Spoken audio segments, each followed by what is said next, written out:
ইদানিং আমি এতটাই ব্যস্ত হয়ে গিয়েছি যে আপনাদের সাথে একটা লং ভিডিও আপলোড করতে পারছি না। দেখা গেছে যে সপ্তাহে হয়তোবা একটা লং ভিডিও আপলোড করছি। আজকে আপনাদের সাথে আমার ব্যস্তময় দিনের কিছুটা অংশ শেয়ার করব। হ্যালো এভরিওয়ান, আসসালামু আলাইকুম। কেমন আছেন সবাই? আলহামদুলিল্লাহ, আমিও ভালো আছি। এই তো সকাল সকাল ঘুম থেকে উঠে আমার ছাদ বাগানে যে গাছগুলো আছে সেই গাছগুলোতে কিছু পরিমাণ আর কি পানি দিয়ে নিলাম। আর আমার এই বাসাটা নেওয়া মূলত এই ছাদটার জন্য। এই ছাদটাতে আমার ভীষণ ভালো লাগে। সকাল সকাল ঘুম থেকে উঠে আমরা ভর্তা ভাজি বেশিরভাগ সময় পছন্দ করি, এজন্য সকাল সকাল বেগুন ভাজি করে নিলাম। বেগুন ভাজির সাথে আলু আর বেগুন মিক্সড, সঙ্গে হচ্ছে যে বরবটি ছিল, একদম মিক্সড একটা ভর্তা বানাবো। এভাবে মিক্সড ভর্তা আমি এবং তোমাদের ভাইয়া দুইজনেই কিন্তু বেশ পছন্দ করি। আর এদিকে দেখো আমার ছেলের অবস্থা। আমি এখন খুব সুন্দরভাবে আমার এই রুমটাকে গুছিয়ে নিব। রুমটাকে গুছিয়ে নেওয়ার পর আমাকে আমার ডিউটিতে চলে যেতে হবে। ভিডিওর শুরুতেই শেয়ার করেছিলাম ইদানিং আমার অনেক ব্যস্ততম দিন কাটছে, কারণ হচ্ছে যে আমি জবের পাশাপাশি পেজটাকে আর কি চালাচ্ছি, যার জন্য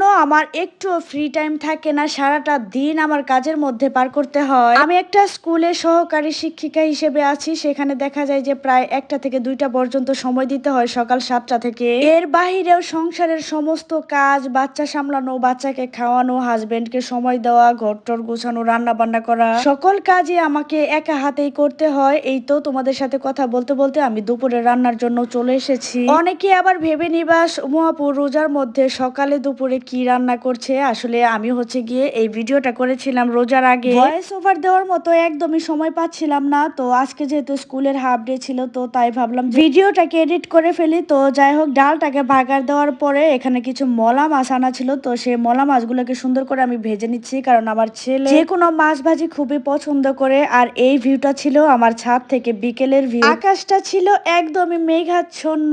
তো এই পরিবেশটা আপনাদের কাছে কেমন লেগেছে সেটা কিন্তু অবশ্যই কমেন্ট করে জানাবেন। আমার কেন জানি একদমই খোলামেলা পরিবেশ সব সময় ভালো লাগে। অনেকেই একদম অলিগলির মধ্যে থাকে, সেটা আমার একদমই ভালো লাগে না। কেমন যেন একদমই আমার দমটা বন্ধ হয়ে আসে। আর এই বাসাটা নেওয়া মূলত আমার ছেলের জন্য, সেটা তো আগেই বললাম, কারণ এখানে আমার ছেলে খেলাধুলা করতে পারে, যেহেতু জায়গাটা একদমই খোলামেলা আর জায়গাটা প্রশস্ত বা লম্বা অনেকটা বেশি। আর আমাদের এই ছাদ বাগানে রয়েছে বিভিন্ন ধরনের গাছ লাগানো, একদম ঔষধি গাছ থেকে শুরু করে বিভিন্ন ধরনের শাকসবজির গাছ। আর এদিকে দেখুন এই আকাশটা এখন কতটা মেঘলাচ্ছন্ন, মনে হচ্ছে যে একদম বৃষ্টি আসবে, এরকম একটা অবস্থা হয়ে আছে। হাজার মন খারাপ থাকলেও আমি যখন আমার এই ছাদে এসে দাঁড়াই, তখন আমার মনটা অটোমেটিক্যালি ভালো হয়ে যায় যখন আমি চারপাশটা দেখি। আর আমাদের এই ছাদ বাগানে কিন্তু অনেক রকমের শাকের গাছও আছে। দেখুন এদিকে কলমি শাক, তারপর হচ্ছে গিয়ে পুঁই শাক। এই কলমি শাকগুলো কতটা টাটকা সেটা কিন্তু দেখেই বোঝা যাচ্ছে। কলমি শাক কিন্তু আমার ভীষণ প্রিয়, আর যে কোনো শাকের সাথে তো ডাল না হলে চলেই না। পুঁই শাকটা তো যে কোনো কিছু দিয়ে রান্না করলে ভীষণ ভালো লাগে, এজন্য আর কি পুঁই শাকটাকে লাগানো হয়েছে।